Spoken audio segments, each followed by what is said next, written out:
Hola, muy buenos días a todos, bienvenidos una vez más a un vídeo. Bueno, el vídeo de hoy trata de cómo afrontar una situación de pérdida o de duelo. Es un tema bastante intenso, como podéis ver. Es un tema que me llegó a través de una lectora de Medellín, de Colombia. Ella me decía: ¿cómo puedo sobrevivir a un duelo prolongado por una enfermedad degenerativa de mi pareja? El tema es bastante duro, ¿no? Vamos a hablar un poquito de cómo se puede aceptar eso o sobrellevar eso, porque desde luego una palabra que quiero que os quitéis de la cabeza cuando hablamos de duelo es la de solución. No hay muchas soluciones cuando uno atraviesa una pérdida. Podemos sobrellevar, podemos aceptarlo, llevarlo mejor. Y lo primero que quería decir es que yo no quiero hablar de duelo hoy solamente desde la perspectiva de una enfermedad o la muerte de un ser querido o incluso una propia enfermedad. Quiero extender esta cosa del duelo a cualquier situación de pérdida. Entonces vamos a hablar cómo se puede lidiar con una situación de pérdida en general. Por ejemplo, aparte de una muerte o una enfermedad, una ruptura de pareja. Me consta, y seguro que a vosotros también, que las rupturas de pareja son durísimas. De hecho, uno pasa por las mismas fases que cuando alguien fallece o cuando alguien enferma. Otras situaciones de duelo que son curiosas son los cambios muy rápidos de estilo de vida. Puede ser, por ejemplo, una mudanza que uno haga por trabajo a otro país o a otra ciudad que está lejos. Puede ser también el paso de vivir independiente a vivir de nuevo con mis padres, una situación que mucha gente tiene que afrontar, por lo menos en España, por la precariedad laboral. Puede ser incluso, a veces se sienten emociones muy parecidas al duelo o a la pérdida después de una boda, que hay como un momento ahí triste porque se ha ido la ilusión y me estoy acostumbrando a una nueva situación y estoy echando de menos lo que tenía antes. O sea que en general también el duelo viene por un cambio drástico en el estilo de vida y eso me puede descolocar un poco, incluso aunque ese cambio haya sido buscado. Y por último, una cosa muy interesante que tiene que ver con el duelo también es cómo sobrellevar esta pena que tenemos muchas veces o esta rabia por eventos del pasado que no podemos solucionar. Por ejemplo, por oportunidades perdidas. A veces pasa algo muy similar a la pérdida cuando uno se da cuenta de que eligió mal en un momento dado, o no hizo lo que hoy habría hecho, o cometió un error que tuvo consecuencias irreparables. Esas situaciones de las oportunidades perdidas para siempre, de lo que yo pude hacer y no hice, también conllevan todas las emociones que vamos a hablar hoy del duelo. Y también conviene considerarlas como una pérdida con la que hay que saber lidiar. Entonces, punto número 1 para todas estas situaciones. Yo voy a hablar aquí de lo que hay que hacer, en teoría, en una situación de duelo, y lo que no hay que hacer. Y voy a empezar por lo segundo. ¿Qué no hay que hacer cuando uno está afrontando una situación como las que acabo de listar?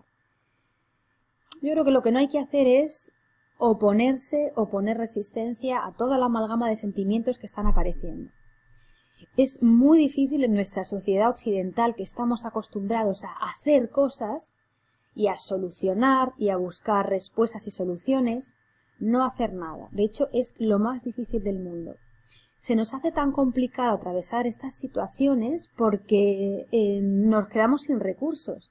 Yo que estoy acostumbrado a problema, le busco una solución o busco una alternativa o venga, me pongo en acción y hago un montón de cosas, de repente cuando me sobreviene algo así, que lo único que tengo que hacer es aceptar los sentimientos y vivirlos, me quedo como agobiado, me quedo como en tensión porque quiero hacer algo y no sé lo que es.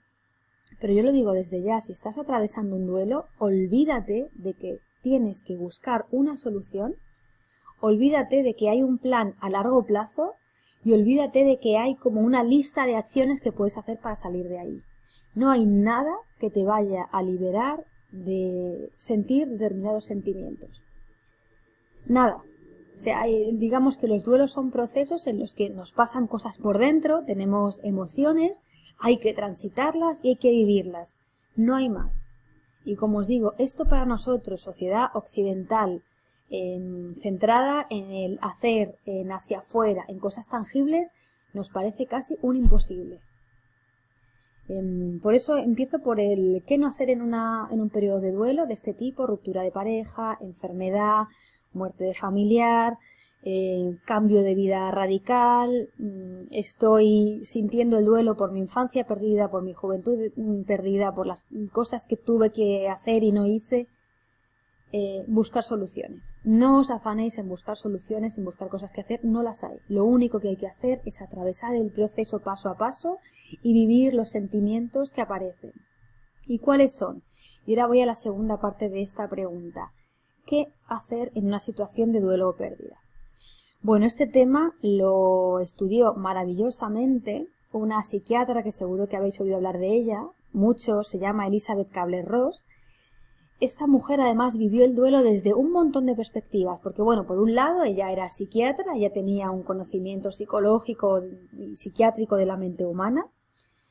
Por otro lado, eso es lo más interesante, ella durante muchísimos años, no sé si fueron 30, 40, 50, se centró en el acompañamiento a personas moribundas. Esa fue su especialidad, acompañar a la gente que hacía el tránsito de esta vida. Ella decía que había otra, al más allá. Vivir estos momentos, rescatar qué sentimientos se mueven ahí, qué es lo que ayuda a las personas, no solo al que está atravesando el duelo, sino a los familiares, qué es lo que no ayuda y causa un dolor innecesario. Ella se enfocó en eso. Y aparte, Elizabeth Kubler-Ross también vivió su propio duelo, porque en los últimos años de su vida ella se quedó dependiente. Ella, que además era una mujer muy activa, muy volcada en la ayuda a los demás, los últimos años tuvo que ser ayudada. Y ella comentó que eso le costó mucho. Entonces también habló del duelo, de la pérdida, de la enfermedad, del dolor desde su propia piel. Con lo cual a mí me parece, no sé, como una maestra espectacular sobre este tema. Ella escribió, junto con David Kessler, un libro titulado Sobre el duelo y el dolor. Yo este libro no lo he leído, el de Sobre el duelo y el dolor, de Kubler-Ross y David Kessler, pero sí que he leído otro de los mismos autores que se llama Lecciones de vida. De hecho, escribí un post sobre este libro de Lecciones de vida que te lo voy a enlazar en la descripción de este vídeo. El libro que yo leí, Lecciones de vida, que también habla sobre el vivir y el morir, o sea que también os puede servir si estáis en una situación de estas de pérdida o de transición, es tan bueno que yo, aunque no he leído el otro de Sobre el duelo y el dolor, me permito recomendarlo porque seguro que es buenísimo para las personas que queráis profundizar un poquito en esto. Y Kubler-Ross fue la primera persona, la primera psiquiatra mundialmente conocida que propuso un modelo para la etapa de duelo. Os va a sonar cuando os lo cuente. Propuso que todo proceso de pérdida atraviesa como por 5 fases. La primera es la negación, la última es la aceptación. Y explicó qué es lo que pasaba en cada fase. Y eso es lo que voy a ver muy brevemente con vosotros ahora, a ver si os ayuda. Etapas del duelo. La primera etapa, cuando uno atraviesa este duelo o la pérdida, es la etapa de negación. Eso es súper común. Uno se niega a ver la realidad, no quiere asumir que eso está pasando. Y ella también decía una cosa, o mujer sabia que era, que es que esta etapa es necesaria y nos protege del shock. O sea, en realidad a veces negar lo que está ocurriendo, si no es durante toda la vida, puede ser un recurso para sobrevivir. Porque, no sé, igual nuestra conciencia no está preparada para recibir el impacto de eso que nos está sucediendo, entonces se defiende negando. Eso además ocurre muchas veces. Voy a poner un ejemplo. Una persona, sin hablar de una muerte, que está en plena época de exámenes de la universidad, exámenes finales muy importantes, y que de repente en ese momento su pareja la deja o tiene algo que le causa un gran impacto, una gran pérdida. Es muy posible que la conciencia en ese momento, en vez de vivir el duelo y caer, digamos que lo ponga a un lado y esta persona niegue ese dolor que está sintiendo y se centre en aprobar, que es como lo más urgente en ese momento dado. Puede ocurrir, imaginemos que es una mujer, que esta mujer haya negado ese dolor que le trajo su ruptura, se licencie, saque sus exámenes, sea una persona exitosa, crea que no le afectó la situación que le dejara su pareja anterior, tenga una nueva vida, se relacione con otro hombre, y puede suceder que si esta segunda pareja falla, se rompe, esta mujer experimente no solo el duelo de esa relación que acaba de pasar, sino el de la primera que no vivió. Y esto es súper común. También hay mucha gente que ante la muerte de un familiar, a lo mejor un padre o una madre, a mí me lo han contado, siente un dolor tan grande, siente tal vacío, tal confusión, que a veces a la persona le extraña un poco porque dice, bueno, yo sé que esto es natural, que es ley de vida. Sin embargo, me ha dejado destrozada. Muchas veces los duelos que vivimos no son solo del presente, sino que son también del pasado, de situaciones de pérdida que en su momento negamos o no procesamos porque había algo más urgente y estaba bien. Y es como, y la verdad que la conciencia es muy sabia y cuando encuentra el momento sale ahí todos esos sentimientos reprimidos que no fueron vividos la primera vez. Entonces la etapa de negación es necesaria, pero siempre que la posterguemos en el tiempo y cuando no nos hacemos cargo de nuestras pérdidas, van a aparecer después. A veces un mes después, pero puede ser incluso años después, cuando otra situación de pérdida nos recuerde la herida original, digamos. Etapa 1, como digo, negación. Etapa 2 del duelo. Que esta, fíjate, es muy difícil de vivir para la gente que acompañe, es la de la rabia. La verdad que uno cuando se encuentra una pérdida de este tipo se enfada mucho contra el mundo, a veces también contra la persona que enferma, contra uno mismo, sobre todo cuando hablamos de situaciones de duelo por decisiones malas que tomé en el pasado, por qué me mudé a esta ciudad si no quería, por qué empecé estos estudios cuando yo sabía que tenía que haber elegido los otros. Aparece mucha rabia contra uno mismo por esto. La etapa de rabia, como dice Kübler-Ross, es perfectamente normal, no hay que asustarse, es necesaria, le cuesta mucho a la gente dejar que expresemos nuestra rabia.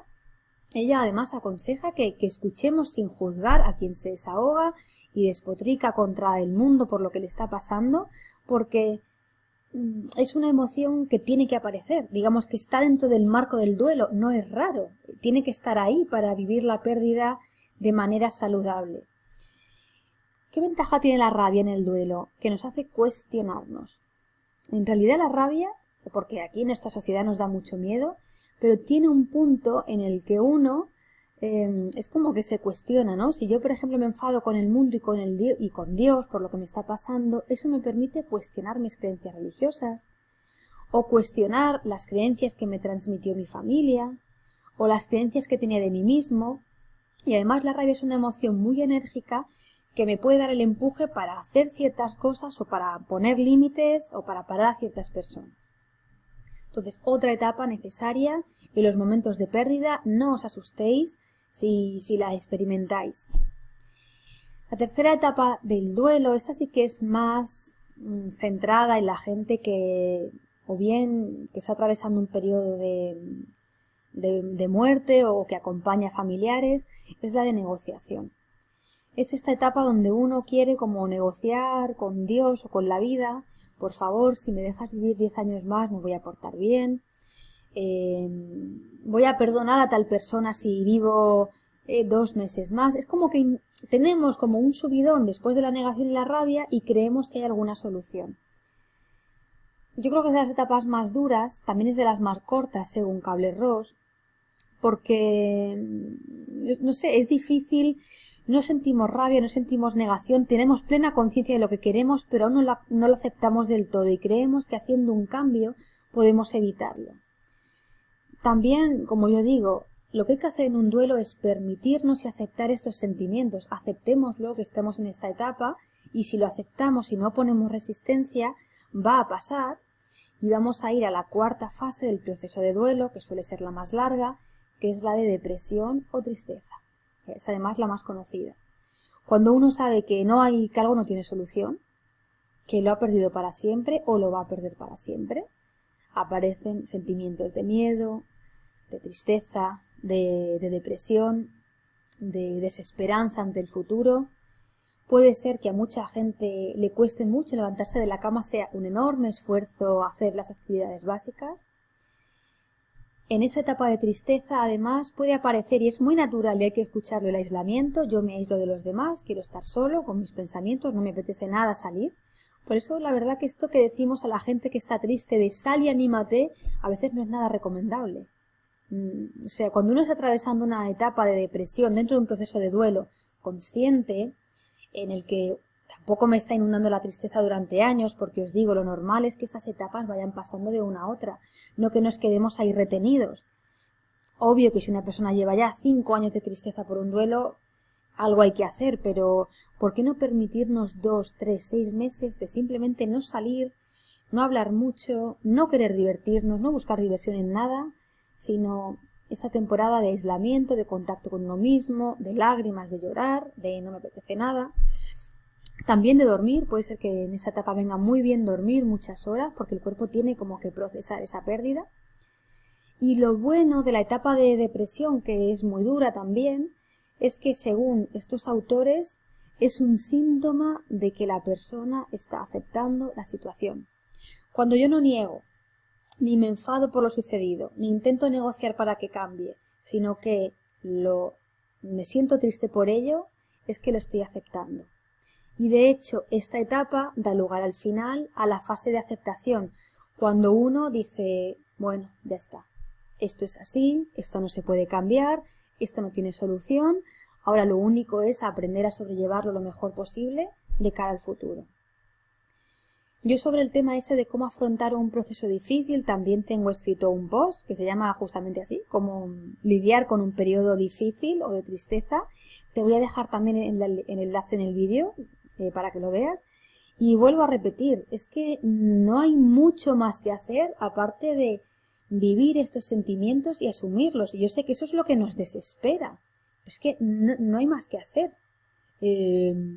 Es cuestión de tiempo, es cuestión de poner conciencia, es cuestión de hablar con los demás o de escribirlo y entender que cada una de estas etapas tiene su razón de ser y que mi conciencia las necesita para cerrar esa herida, para procesar eso.